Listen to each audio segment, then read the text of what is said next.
Welcome, everyone. I got Mark and Barry here. Go ahead and type in the chat where you are listening from. We'd love to know where you are tuning in from. Barry, where are you tuning in from today?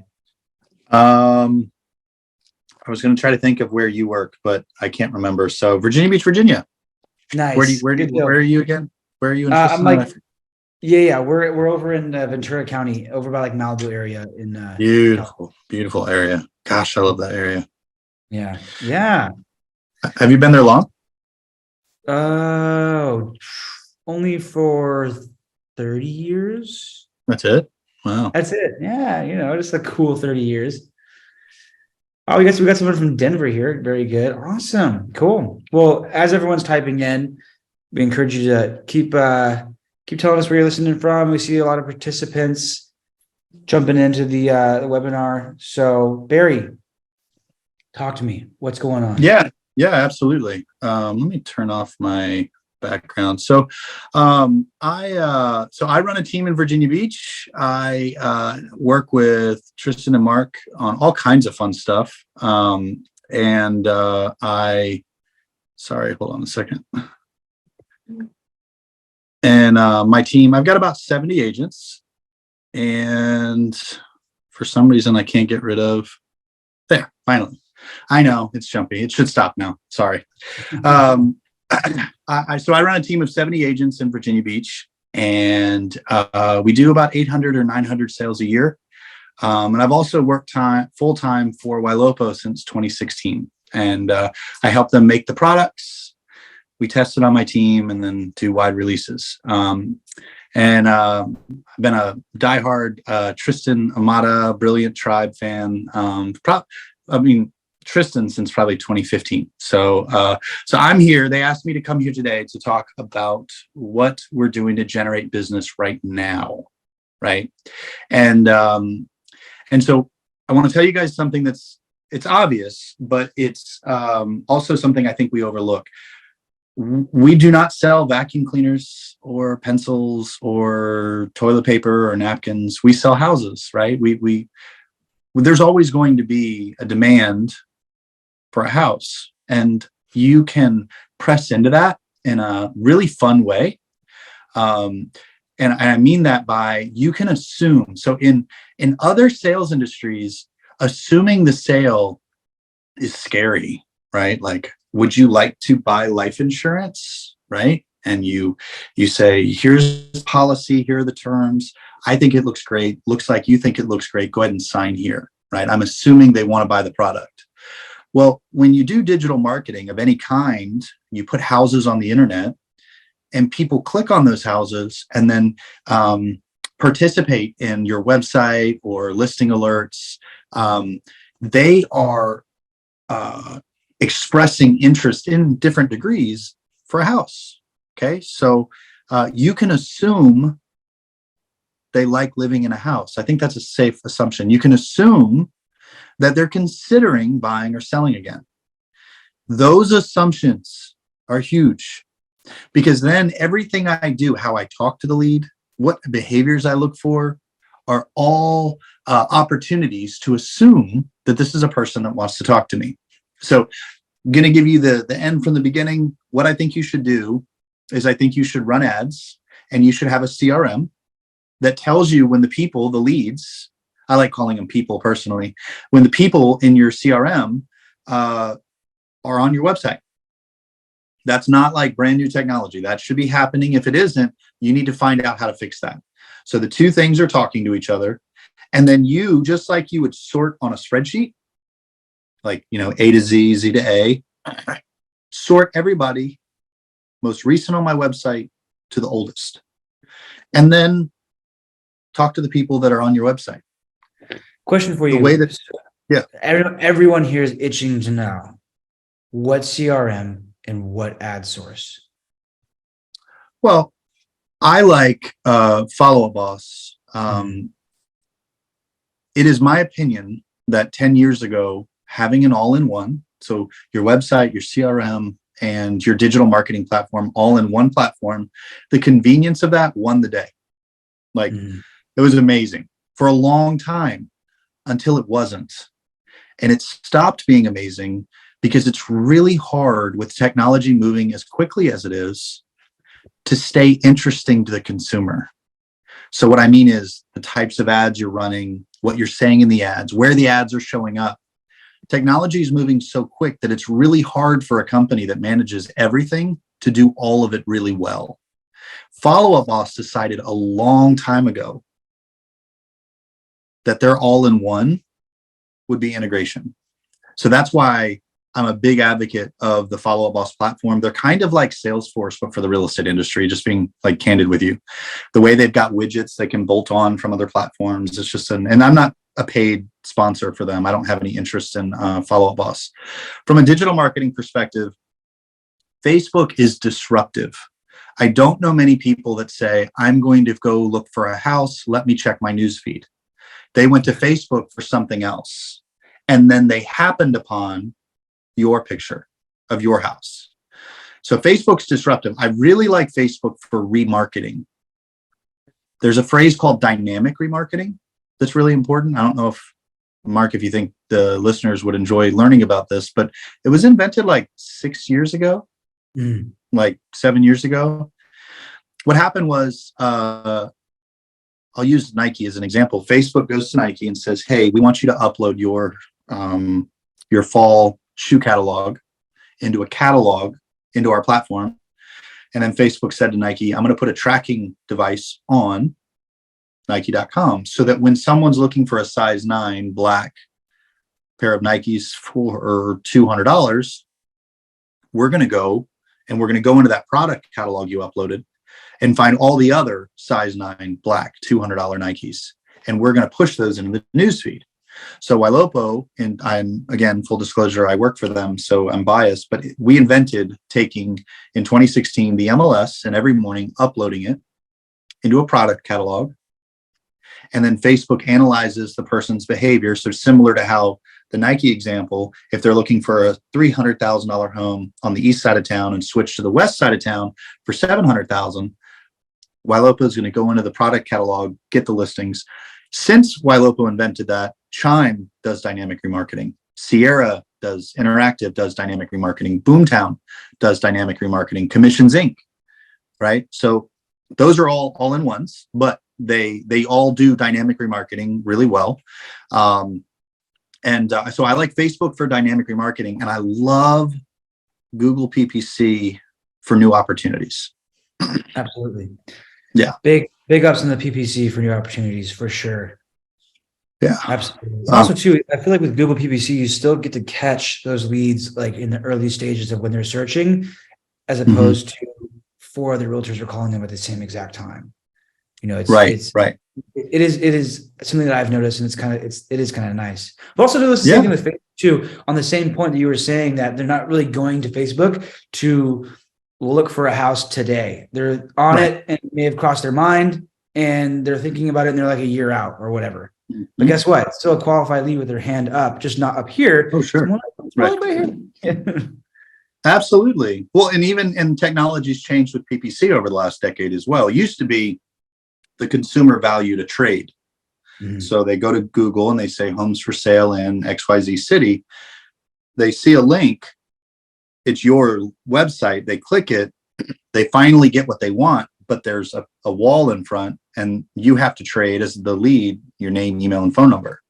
And that worked for a really long time. And it still kind of does, just not well, because the consumer doesn't value the trade of information as much. They can go to other websites like Zillow.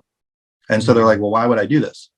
So one of the most exciting projects I've worked on last year was changing the conversation. So instead of it being a trade, we made it a conversation. And so now what we found is the consumer really values communicating with us. And we capitalize that value proposition of the discussion. And now, instead of getting like 2 or 3 questions answered, like name, email, and phone number, we're able to get between 14 and 25. But it's doing it in a conversational way. So instead of saying, give me this or you can't see my houses, it's more like, we know you want to see houses.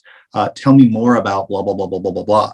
And what you're going to find is when you focus on the communication of the conversation, people are going to gush all over you. The concierge experience in a post-COVID world is still very valued. People didn't forget what it was like to only deal with robots for a long time. Now that might fade over time, but right now they really appreciate having a professional to bounce ideas off of. And so from a marketing standpoint, you can run with that. Yeah. What about John's question right here? What do you think of Mailchimp's automation? Being able to automatically follow up with emailing clients depending on the way they respond to marketing. Yeah, I mean, I think anything that you can do. I like Mailchimp's automations. I use it for my e-commerce platform. With real estate, I think it's a little different, to be honest with you, unless you've got a really strong content strategy. What I mean by that is if you're not making videos or music or images that people really engage and save and forward, and there's a lot of behaviors there because they really enjoy hearing from you. If you don't have that, I might recommend focusing on house-based triggers. What I mean is when they save a house, do XYZ. When they share a home or they look at the same home over and over again, do these automations. To me, making it less about the specific thing they looked at and more about the fact that they're looking. So focus on the behavior, not the object of the behavior. The reason why I say that is the reason why people struggle with automation is if you get too specific with your automation, you're going to get you're going to look dumb. There's going to be scenarios where it didn't work. It's kind of like when you try to follow a script and the lead never follows the script. Right. Or there's like sometimes whenever like the automation was like, it'll be a seller who comes in who put like, they're also a buyer, but they put it in their home. And then sometimes automation will be like, can I set up a showing for 123 Main Street? And it's their house that they inputted to get an evaluation. Right. You're like, that sucks. Yeah. But oftentimes it works well. They're like, yeah, sure. Set up a showing for the house that I'm currently in right now. Right. Yeah. So going back to the Mailchimp question, let's say I have a picture of something that is compelling content. Again, key in on compelling content, something that they actually are interested in, and your leads tend to click on those things. You could trigger, they click on that image to look at it, and then you can create an automation that says 4 days after they click on this image, maybe it's a home buying image, a home buying seminar that you're running. And then 3 or 4 days later, you can have Mailchimp send a follow-up email that says, hey, not sure if you saw XYZ event, but I wanted to personally invite you. Right. So you could really, really dial that journey. But the precipice is you got something they really like. That's not easy to do. It really isn't. I found that houses work better. One of my favorites is the idea of getting a good deal. If you're interested in getting a good deal, here's a link to a few homes. And then you can do a saved search on your website for recently reduced properties. There will probably be like 4. Well, maybe not anymore. But and then you could create a search around or create an automation around all the people that were looking for a good deal. And you can nurture that. So definitely some opportunities there. I would tell you that creating automations inside of your CRM, like Follow Up Boss or Chime, you're going to find you're probably going to have a higher ROI because it's directly connected to your IDX website. So as they look at houses, those houses talk to that activity talks back to your CRM, and then you can automate behaviors inside your CRM based off of that. I have a lot of that going on in mine. So hopefully that helped them. Yeah. So let's do a quick little game here, Barry, just real briefly here, right in the middle of this. So we're going to do a quick hot or not. Okay. Hot or not. Okay. Yeah. I'm going to spit out a couple of lead generation, kind of like how to get business, how to get 800 deals in a year. Right. And you're going to tell me if they're hot or not. Okay. I'm nervous. Okay. Let's do it. All right. Facebook leads. Hot. Okay. Hot. All right. Email campaigns. Warm. I mean, all right, hot, hot with an asterisk. It's not generally hot, caveat. but yeah. Yeah, and I would say with that one, for it to be hot, it would have to be like a nice call to action and a good message. Yeah, I write my emails for email marketing like people write text messages. I found that works just a lot better. Yeah. All right. Okay, we're saying more. All right, Google PPC. Oh, hot. Yeah, Like 100%. fire hot. Yeah. Okay, cool. All right. Yeah. Zillow leads. Hot and super expensive, which makes it like it went from like a 10 to a 4 in my mind. So, but So, like, so not. like yeah, they're right. like you will sell a lot of houses with Zillow. Just in my experience, at the end of the year, everybody made money except for the team owner. That was my experience. Yeah, I got you. All right, lead aggregators like Ojo, OpCity, et cetera, OpNest. Oh yeah, those are hot. Sure. Hot. Yeah, it doesn't cost anything. Why not? Got it. Cool. Awesome. Okay. Mailing, direct mail. Everywhere except places like where you live, not. I think in certain markets it works really well. Actually, this is going to be my answer for everything. It depends, and that's annoying. I know that, but for me, it's not. Mailing is not. Yeah. Okay. Give us your top 3 right now that you're doing right now. That's just absolutely crushing. Google PPC,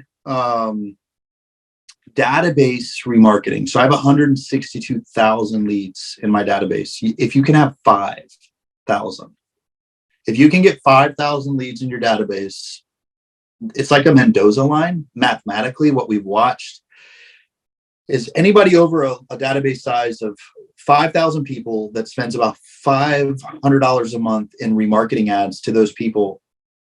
You just wait for them to do something on your website, serendipitously call and say, did you ever find a house? I was going to remove you from my system, but I wasn't sure. And about a third of the time. So that Facebook marketing to your database is super hot. PPC is super hot.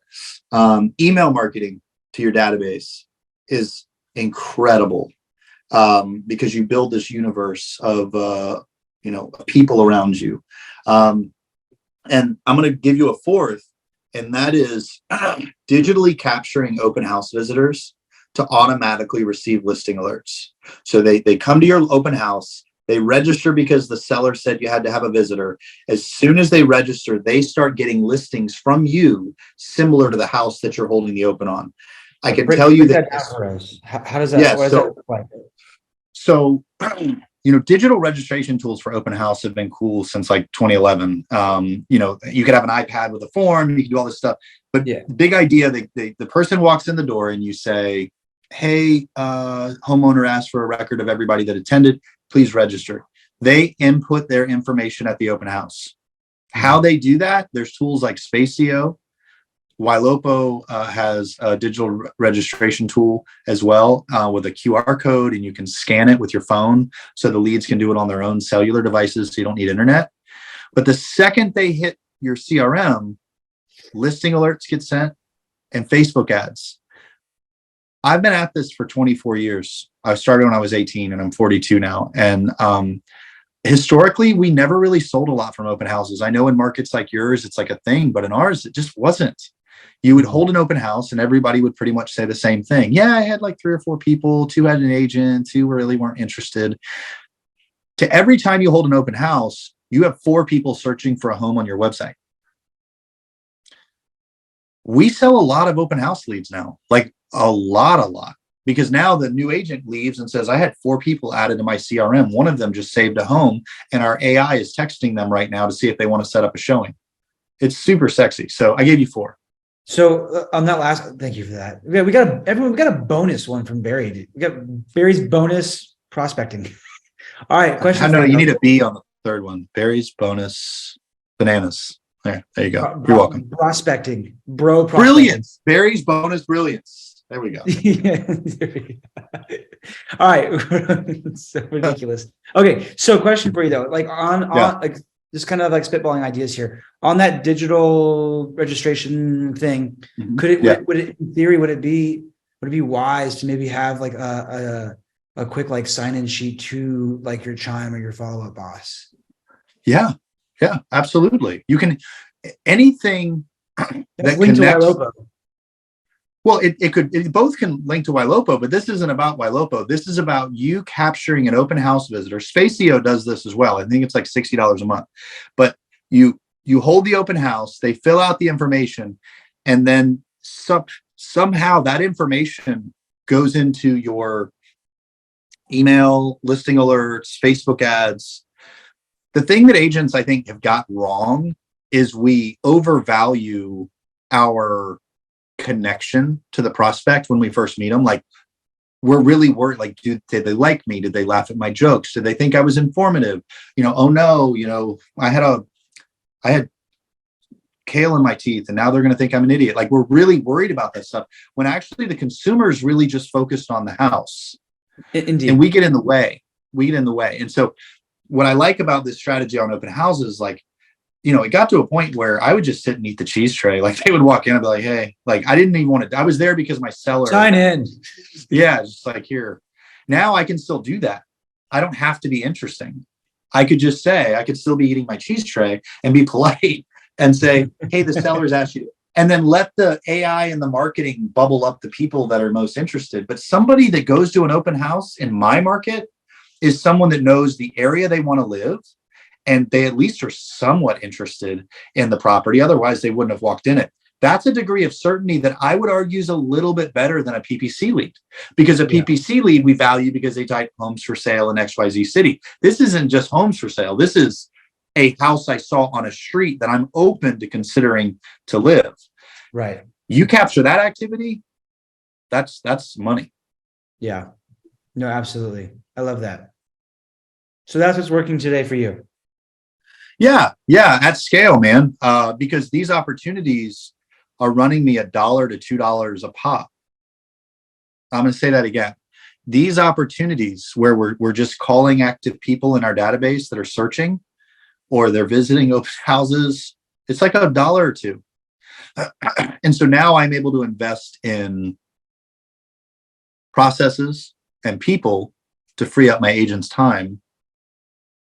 So instead of sifting 100 people and finding a few, through automation and ISAs, we're able to maybe get the agents to where they only have to sift through 20.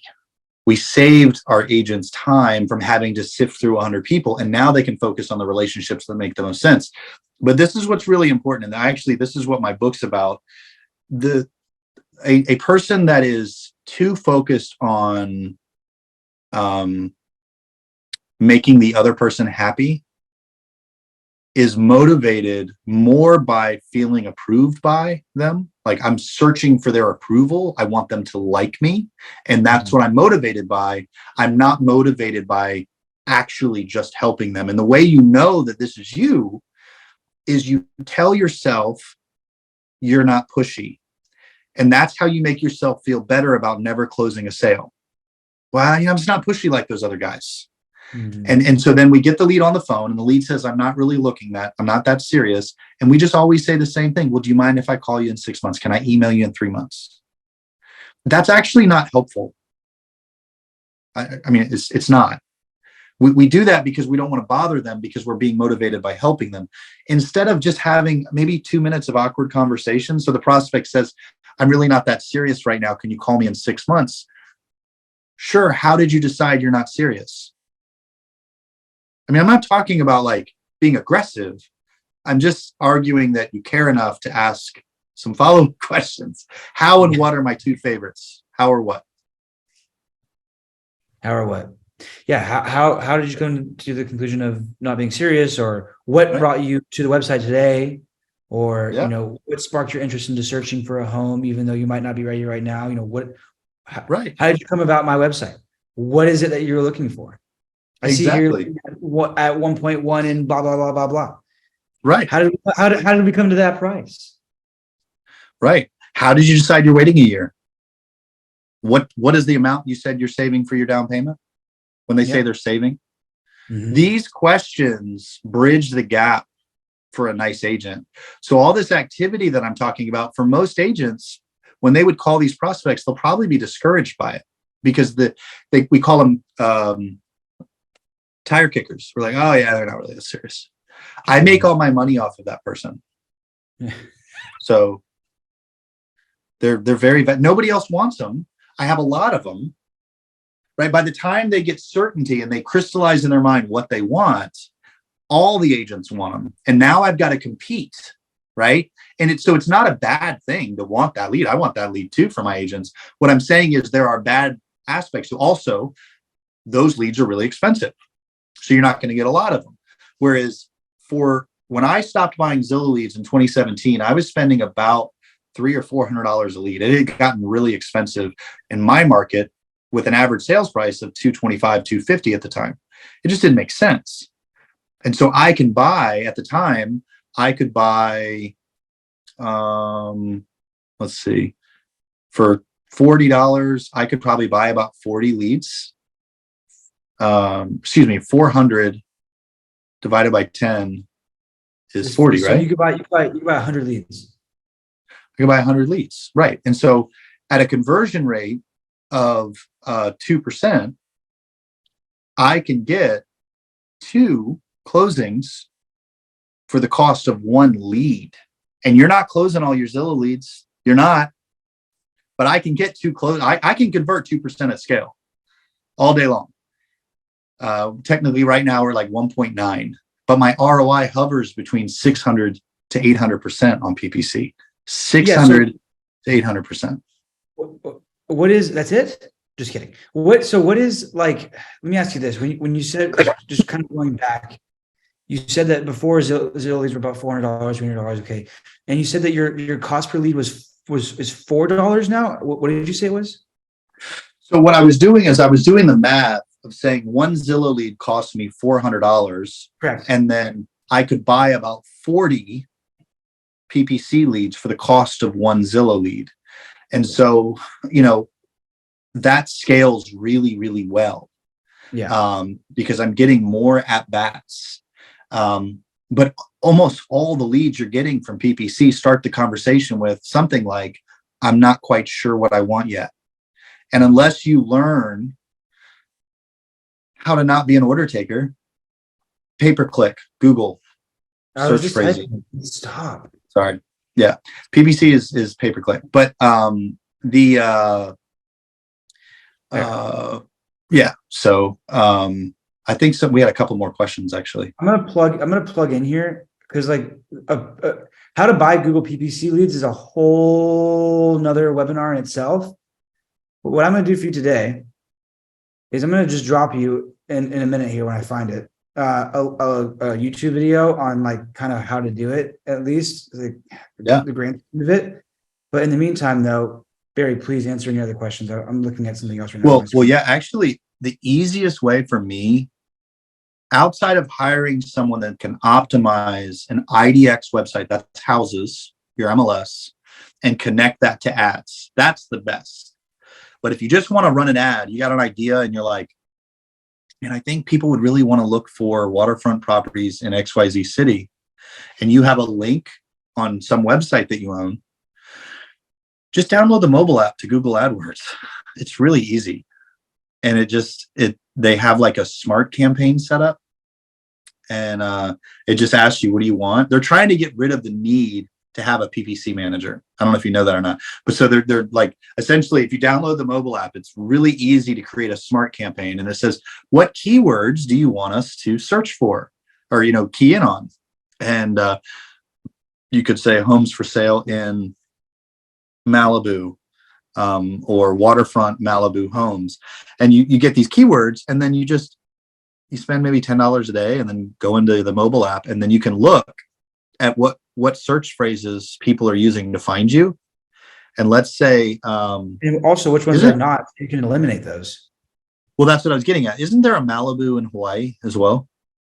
I have no idea. I think there is. I feel like there is. Anyway, let's say there is. And one of the search phrases you're coming up from is Malibu, Hawaii. And you could cancel that out. So anytime someone searches for homes in Malibu, Hawaii, and that's all on the mobile app, you don't have to get super crazy with it. And then it just asks for a link to drive the traffic to. It's kind of fascinating, actually. All of it is.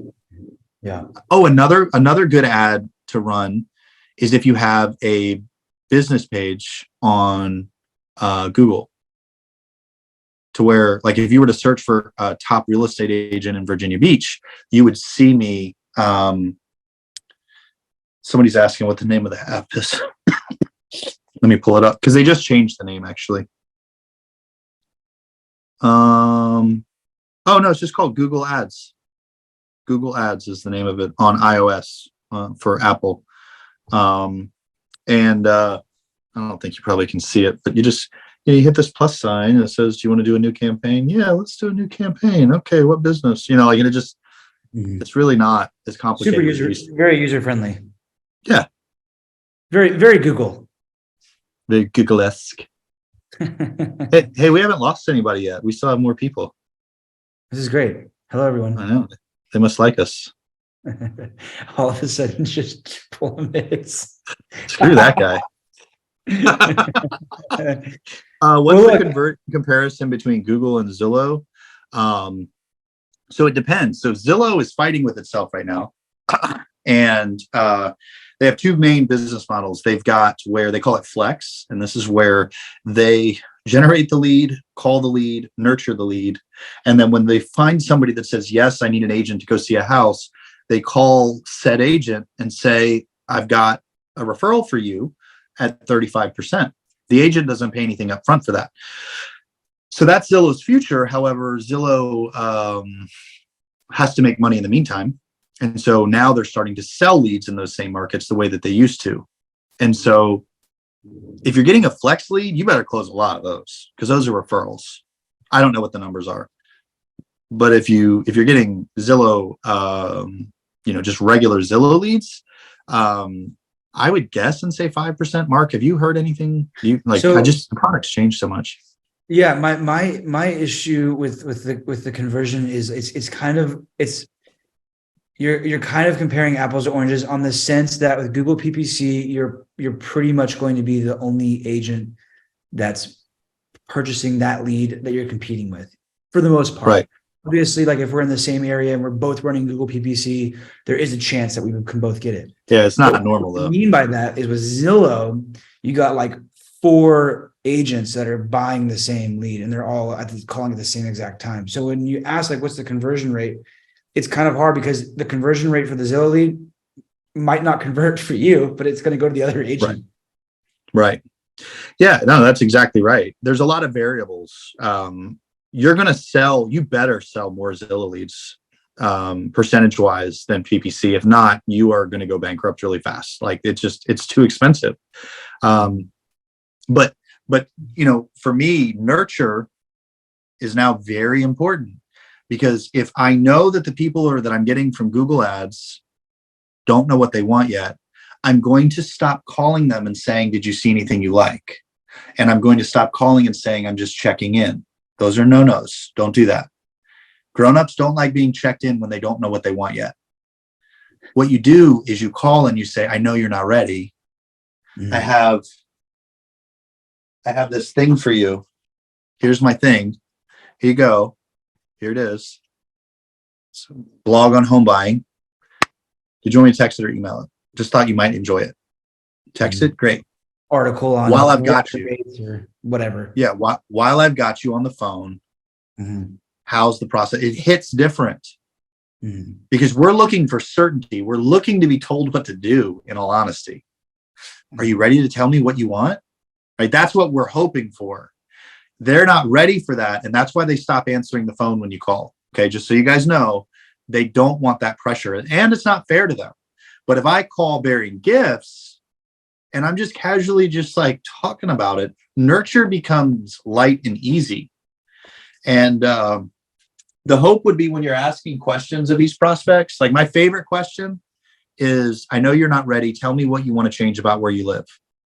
Get them to complain about their house. It's very enlightening for them. They're like, oh, wow, that's really interesting. Okay, yeah, this time I want a yard. Oh, why do you want that? Right? It's a super easy transition. The hope is that when you're talking to them, you surface fear or confusion or misinformation or ignorance. When you're asking them these questions and you use like how or what, how did you decide you're waiting a year? And they're like, I just know that it's overwhelming. That's ignorance or fear.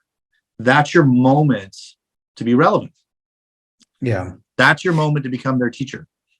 Evelyn asks, are you having more success with calls versus text? So we have a lot of, on our team here, we have a lot of AI going out, as well as each individual agent. We are texting as well, but we're also calling as well. So when it's funny because I feel like before with texting, it was a lot easier to get a hold of individuals because not many people wanted to answer the phone because there were so many robocalls. Well, now there's so many robo texts. It's almost kind of like the opposite. No, but the biggest thing, Evelyn, is that it really depends on who you're talking to. Like Barry might like text more, or Mark might like a phone call more. And it's kind of up to you to find out how Barry likes to communicate or how Mark likes to communicate, and then run with that, which is why we encourage to do all of it up front. Call, text, email. Yeah. And I think that's great advice, Mark. And I think the most practical for me is use texting to surface the people that you should be calling. Like texting should serve and connect you to who you're dialing. The problem is about, 8 months ago now, 9 months, everything changed with texting. Mm-hmm. Verizon, T-Mobile, AT&T, Sprint, they scrutinize text messages the way email providers do. And for most phones and CRMs, you're not being told when your text messages aren't going through, but these cell phone providers are watching your text messages. And if you're sending 100 to 200 texts a day and nobody's responding, we'll get. But after a while, they're just going to let you think your texts are going through, and they're not. This is why it was a big release like 7 months ago with Follow Up Boss, where it actually has a red X at the bottom that says, hey, your text didn't go through.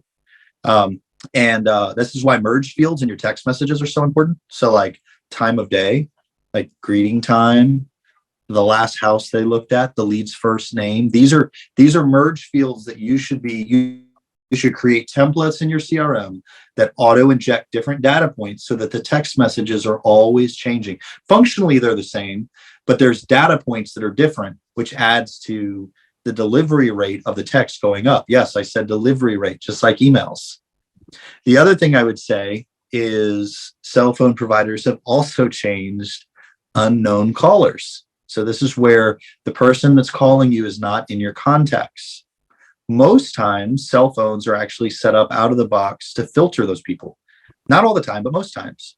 The way that we found around that is, so this is the way I've done it for all 70 of my agents. A lead comes in, an auto text goes out from our company number that ends with 5054. That text message it has my name, and it says, we're going to be calling you soon, but we wanted you to text you first to see if you'd prefer that. Honestly, the only reason we're doing it is so that when my agent calls from that same number out of our CRM ending in 5054, it says maybe Barry Jenkins, and their phone actually rings. Yeah. Works really well. So I have all my agents using the same phone number, which sounds like horrible, but when the CRM sorts it all and parses through, it's like the Grand Central Station. So what just happened? Everything just changed. The screen size changed. Did somebody drop off? Oh, okay. Somebody dropped off. Yeah. Speaking of which, I need to jump, Barry. I got a jet. But awesome. No. Awesome. Oh, I'm stuck. I'm losing you. Yeah, Evelyn's right. That was a mic drop moment. But hey, you're awesome, Barry. It's good to see you. And also, where do we find your book? Amazon. Too Nice for Sales. Actually was just released as one of the top 10 books on Inman that all real estate agents should read this year. Too Nice for Leadership is next. It's already in the works. Love it. Awesome. Bye. Appreciate you, Barry. Yep. Take it easy, dude. Always a pleasure. Hey, everyone.